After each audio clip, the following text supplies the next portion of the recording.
Hi అండి. నమస్తే. మీరు ఏ పనైనా చేస్తున్నప్పుడు దాని తర్వాత ఏం జరుగుతుంది అని ఆలోచించొద్దు.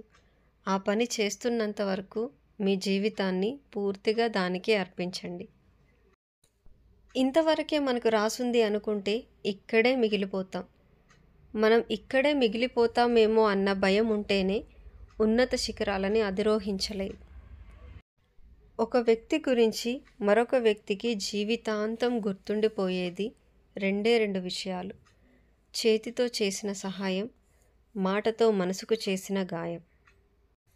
ఒక వ్యక్తి కోసం మీరు వ్యక్తిత్వాన్ని ఎప్పుడూ మార్చుకోకండి.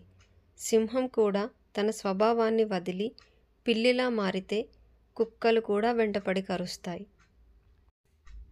చెప్పులు లేవని ఏడ్చేవాడికి కాళ్ళు లేని వాడు కనిపించే వరకు అర్థం కాలేదట తను ఇలాంటి అదృష్టవంతుడు అని.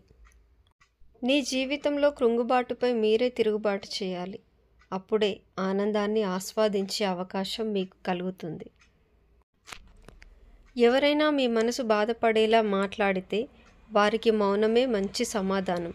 ఎందుకంటే మీకంటే మంచి సమాధానం కాలమే చెప్తుంది. మీరు ఏ పరిస్థితుల్లో ఉన్నప్పటికీ మీ కర్తవ్యం మీకు గుర్తుంటే జరగవలసిన పనులు అవే జరిగిపోతాయి. లైఫ్ ఎలాంటిదంటే అర్థం కాని వయసులో ఆనందాన్ని ఇస్తుంది, అన్నీ అర్థమయ్యే వయసులో కన్నీళ్లు తెప్పిస్తుంది. థ్యాంక్ యూ ఫర్ వాచింగ్ అండి. ఈ వీడియో మీకు నచ్చినట్లయితే ప్లీజ్ అండి like and subscribe. Thank you.